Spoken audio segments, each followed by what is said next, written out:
Hi, welcome to Star Power Alchemy YouTube. My name is Alejandra Sofia, bringing to you the astrological news from the macrocosm to the microcosm of you, helping you to navigate your reality here in your experience and on planet Earth. So I'm tuning in from May 20th to May 26th, 2019. This is the weekly astrology and the unique energies that are happening in this time of having passed through the full moon point, and we're now in the third quarter of the full moon moon cycle. The moon cycle is 28 to 29 days, and it's comprised of 4 quarters. The third quarter is the least essential, most essential and least incarnational phase.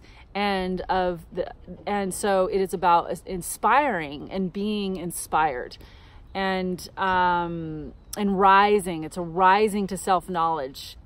Because of that we're ascending and going towards the half moon waxing point, and the half moon waxing point is a crossroads as it leads us into the fourth quarter next week. So the fourth quarter starts on Sunday the 26th. So this week has its change, and we are in the last day of Taurus today, May 20th, and that's the day I'm filming from. And so there's a feeling of expansion and a subtle feeling of completion, because we're beginning anew tomorrow with the sun moving into Gemini and Mercury moving into Gemini. So we have 2 planets right now, the sun and Mercury conjuncting, but they haven't made their official conjunction until they cross over into Gemini tomorrow at the 1st degree frequency. And that's a powerful beginning. So there's a real feeling of kind of being filled up with something new, whatever that experience is, whatever has been happening in your reality. There's a fullness, and we're coming into a feeling. There's also a feeling of potency of what's possible, moving in new directions, and that's what we're getting ready for. As the moon is in Sagittarius right now, it made a powerful conjunction to Jupiter today, and after the healing that we received on some kind of healing, I really feel that even if you have to like look for it and search for it, and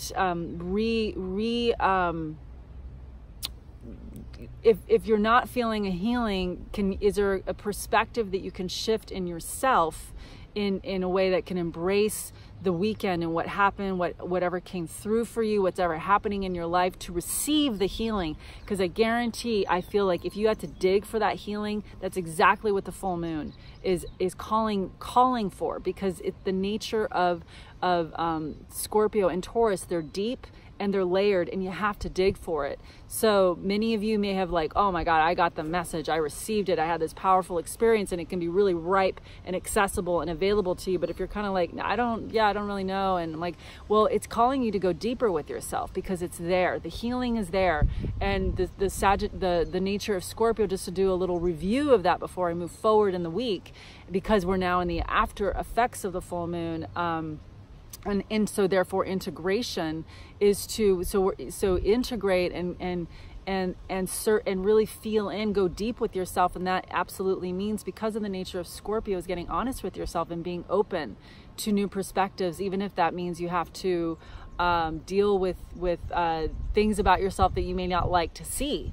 So if you don't want to see who you really are as of now in present time, so that you can shift and make changes, that's the point of it. It's not to barrage yourself with negativity and self-recrimination. No, it's about healing. It's about restoring perspectives, because what's happening inside of Scorpio is there are dire emotional perspectives that need to be understood or penetrated in order to receive the insight and illumination. So that's where you can breathe love into yourself, because when Scorpio is unconscious and there's entanglement, there's no love. It's just this entangle. That's too organized. Sorry, my nails aren't done. I shouldn't have shown my nails. So that's even more organized than the massive gnarly entanglement that's happening inside of Scorpio. So and it's there for you. It's there for everyone who's willing to turn inwards and feel it and come into self-relationship, because that's what the full moon's about too, is coming deeper into self-relationship. And also, yes, absolutely, how because we are absolutely interpersonal beings. We're personal and interpersonal at the same time. There is no such thing as separation. We appear separate, but we're not separate at all. And so that's part of the illumination. So here's a piece. Here's a piece. If you're functioning emotionally from separation, which a lot of us are, because our culture is made up of separation ideas that pummeled our emotional body and infiltrated our family systems and took over in really awful ways, a massive distortion, a distortion of how reality really works. And we're coming out of the dark ages. We're still coming out of the dark ages. It might seem like we are the most modern experience right now, but our current model of modern, right, is actually still highly invisible to us in terms of in terms of on a mass level in human consciousness. We're at the brink of consciousness, with what's becoming more and more possible as more and more people embrace neuroscience and excavate the brain and this blueprint of ours in various ways to understand how we really work and how reality really works. We have to clear out these old models of reality that have massively distorted our emotional bodies and created massive power struggles on the planet. So the most powerful thing you can do for your life and for the planet is empower yourself. And how you empower yourself is look at yourself and feel yourself to heal yourself, right? There we go. Look at yourself to feel yourself, to heal yourself. And that helps, that it's a deep, layered, organic, we're all on our own timing, and to come back into our own, return to our own natural rhythms. And that returning is a syncing up. So here we are basking the rays of the full moon still on May 20th, but the moon's in Sag. And so we're still receiving the healing and still receiving the insight, still receiving the integration of what happened over the weekend. And as we're moving forward into new land of possibilities. So May 21st, big thing happens. The Sun and Mercury both move into the sign of Gemini and then conjunct. And they conjunct at 6:07 a.m. And the Sun and Mercury conjunct 6 times a year. So astrology is made up of astrology is the art and science of going deep into the layers of the metaphysical universe and seeing the cycles and the rhythms and all these points. And so astrology is made up of deep insights of understanding of, or not, astrology isn't made up of this, but astrology is this craft of being able to tap into the rhythms and identify them. So we are starting anew tomorrow in that the Sun and Mercury are coming into conjunction. They come into conjunction 6 times a year. 3 of those times Mercury is direct. 3 of those times Mercury is retrograde. So that also adds to the, getting clear about what does that mean? What's the difference between Sun and Mercury conjuncting direct and Sun and Mercury conjuncting retrograde? And so Mercury is essential for us to heal our own mind processes. So it is now with neuroscience, I've become clear that as I'm understanding how my mind and emotions work together, that they're the same thing. And when my unconscious thoughts are when they stay in unconscious, then I'm not in control, I'm not in insight, I'm not in consciousness. So that I'm not in awareness. And so Mercury really loves to be aware. Mercury likes to wake up and be, so Mercury in its own sign, and that it rules one of the in traditional astrology, Mercury rules Gemini. So we're coming into a lot of coming into new information, coming into new understanding, being open-minded, being maybe more open-minded than ever before, open to new ideas, because Gemini is a scintillating sign. And just imagine, wherever we are, we're in the center. You are the center of the universe, where you're being. That is what this time in Taurus, and we're going to continue to have Venus in Taurus for a couple of weeks, and And so that's actually going to be really grounding for us to continue to delve into our own inner paradise that is a dimension. Paradise is a dimension that lives inside of us, and how to synchronize with that and stay intact and stay in connection with our earth-given birthright, to feel an inner state of beingness that allows us to maintain self-love and self-worth and self-deserving and self-connection. And that is what yoga is. So Venus is crucial to the experience of yoga, because Venus amplifies the field by resynchronizing your own field inside of you, your heart, and allows you to open up your art. Venus is artistic. Venus is very artistic. And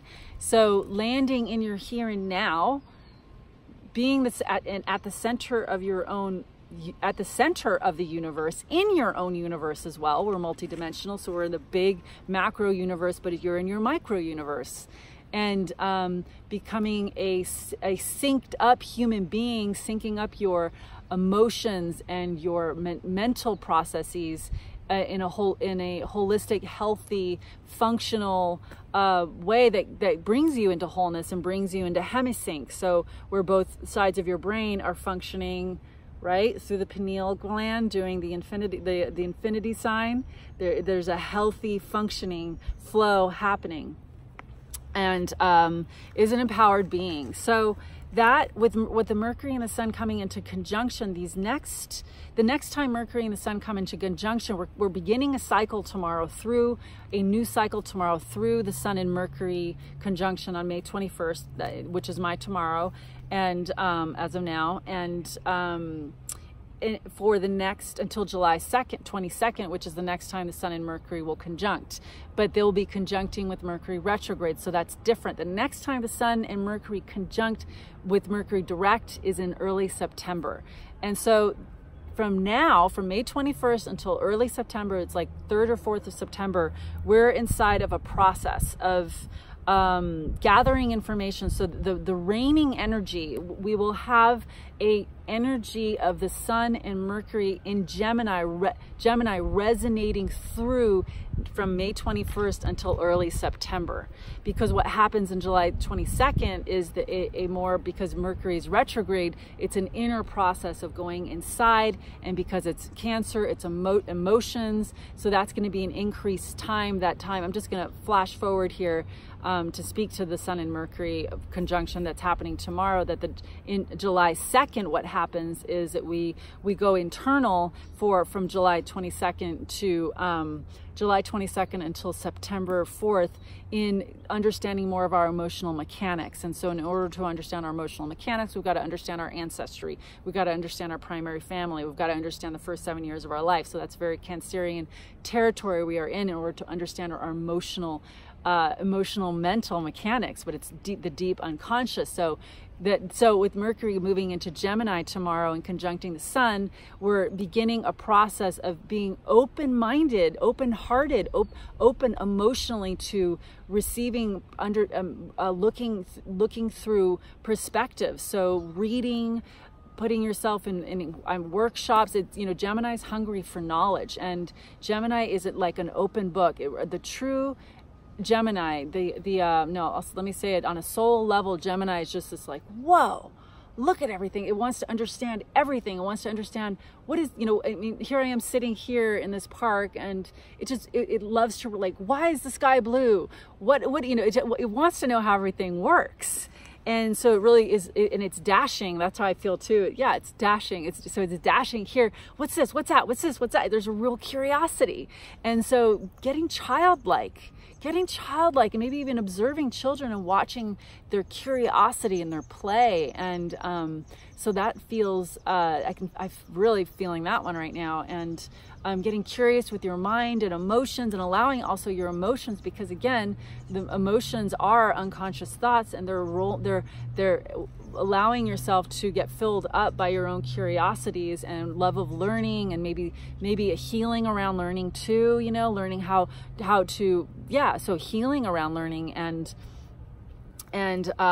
just working with that word learning, and and allowing learning to be fun, and to be open-minded and open-hearted. In order to be open-minded, you need to be open-hearted. And so therein also is coming up, if you set that intention for yourself, you're more likely to come up against those, when those obstacles come up where you're not open-minded, where you're not open-hearted, those trigger points that stop and block you and lock you up, right?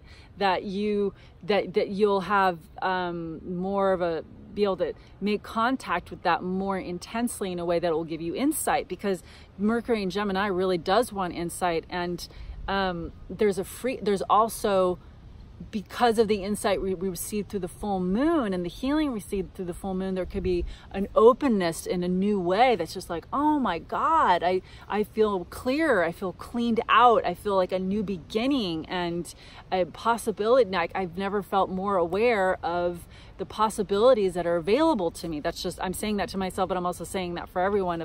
That's the feeling of the sun in Gemini, of like, oh my God, I feel that there's so much solutions out there, creative ideas, and so allowing that curiosity. It's a great time for solutions, and solutions are creative ideas to your dilemmas, to your life situation, to your circumstances.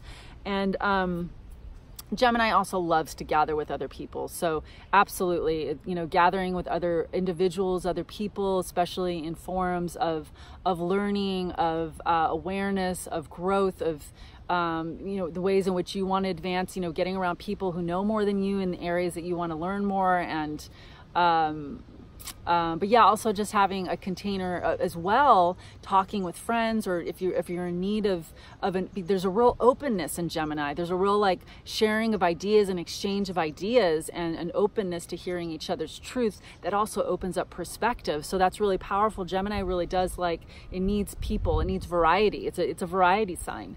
And diverse. It also has a sign that loves diversity, the way I see it. And so here we are continuing on. So here we are, May 21st, beginning anew in a new way, and it's at the 1st degree of Gemini, and that 1st degree frequency is an I emanate energy. It's an I am frequency, and in every way there's three ways that there's a new beginning happening, and it's that the sun's moving into Gemini, Mercury's moving into Gemini, and then they conjunct at the 1st degree frequency. In all of that, there is a threefold energy of beginning. So really powerful through the sign journey of Gemini. As the week proceeds, we've got Mars and Cancer sextiling Uranus and Taurus, and so Uranus and Taurus is getting reconnecting us to values that are good, true, earthworthy values, and reawakening values that are of living simply, living closely, living in connection with the earth. And so Mars coming into sextile with Uranus and Taurus, and here I am wearing my Rogue Farm Core hat, and in celebration of Uranus and Taurus. So this is in honor of Uranus and Taurus, and the region I live in the Rogue Valley, the Rogue farmers. And thank you for farming and farmers, and for those of you who put your heart in your hands and do deep work with the earth. And I do feel that we are a culture in the midst of change and in reconnection, because we are the children, we are the grandchildren of, we are the greatest grandchildren of this planet Earth, and we're here to reconnect the lost ways of Earth. And so one clue into how we got lost is the last Uranus and Taurus cycle, and that was 83 years ago, 84 years ago, 82 to 84 years ago. And where does that put us? That puts us in the 1930s to 1940s. And that right there, just what was happening back then, the Great Depression, World War II, Adolf Hitler, oh my gosh.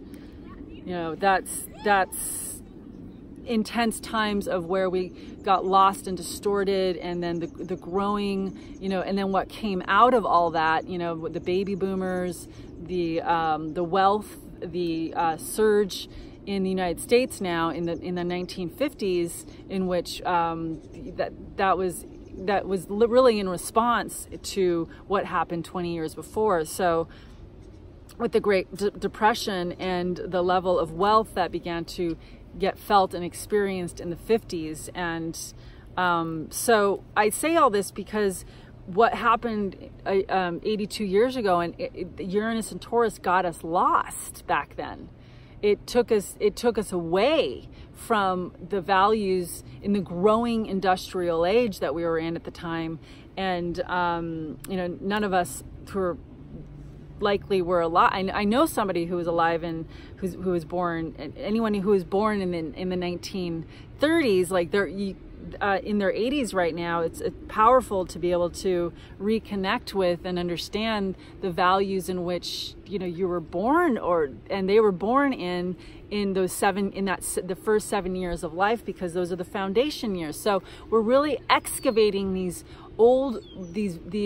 messed up value systems, you know, where money at that time, had really become and was becoming this ideology of how that made our reality work. And for us to, where it became money and that prime objective, money and power, and the massive scare. I mean, the programs that the scarcity program that got infiltrated onto the planet at that time, the last time Uranus was in Taurus. That is what these next 7 years we are excavating and getting back to wholesome values, in which, and for those of us who are willing to overturn these scarcity models, really come into the land of good and plenty. And how we come into the land of good and plenty is through our hearts, because Venus and Taurus, with this time of Venus and Taurus that we're in last week, and with the full moon, we had Uranus and Venus come into an exact conjunction for the first time in Taurus. And that's powerful in reconnecting you personally with your own inner oasis that is offering growth in directions of just landing in the here and now, landing in your sensual body, landing in this magical realm. And Venus wants to center you down in your own center of your universe, of connecting in to the most primal experience that can only be felt and experienced in the here and now. That's it. So connecting deeply in with primal body, I feel we all have to grow gardens. Every one of us has to, in some way or another, grow gardens. It's inner blueprint to that. It's healing, it's healthy, you know, whether it's a community garden and coming together, definitely more of the gathering together. And I feel with this week on May 22nd, we have Mars in Cancer sextiling Uranus and Taurus, that really feels to be furthering that. That's a real, what Cancer, that when Cancer and Taurus get activated, they're like the warm and cozy, comfy signs, you know. But the thing is, Uranus and Mars are not warm and cozy signs. They're active signs. They're about getting out there. They're revolution, you know. So it's like revolution mobilized. So of reconnecting and coming into connection with people. So getting more active in the areas that are in certain ways, like even just getting active in ways like, well,